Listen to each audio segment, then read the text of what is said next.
One of the most misunderstood ideas in ancient traditions is the idea of sacrifice. Today, when we hear the word sacrifice, we often imagine loss, punishment, or something being taken away.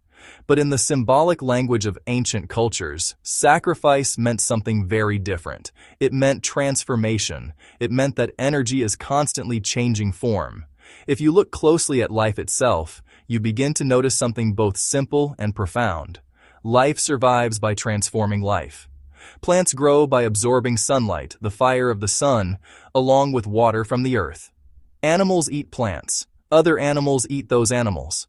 And eventually, every living being returns to the soil, nourishing the next cycle of life. What we call the food chain is actually a continuous flow of energy, transforming from one form into another. Nothing is wasted. Nothing truly disappears. It only changes form. Ancient civilizations understood this deeply, even if they expressed it through symbolic language rather than scientific vocabulary. Fire became one of the most powerful symbols of transformation. Fire consumes matter and releases energy. It turns wood into heat, light, and ash. In Hindu traditions, the body itself is returned to fire through cremation, but the meaning is not destruction. The meaning is return. The body returns to the elements from which it came.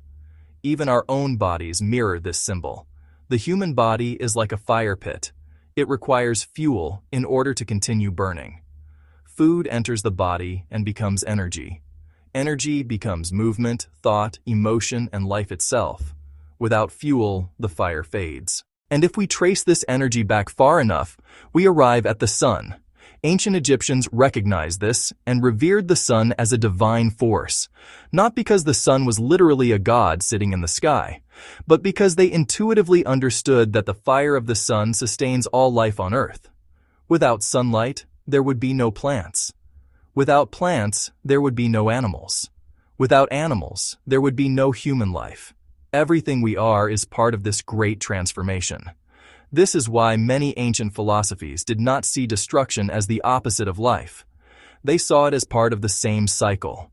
The falling leaf becomes soil for new growth. A forest fire clears space for new forests to emerge. Even the death of stars in distant galaxies creates the elements that eventually become planets, oceans, and living beings. Creation and destruction are not enemies. They are partners. And once you begin to see life this way, something shifts in your understanding of suffering and change. What looks like loss from one perspective may simply be transformation from another. The universe is not static. It is movement. It is energy flowing, changing, renewing itself endlessly. After destruction comes life again. Not because the universe is cruel, but because the universe is alive with transformation.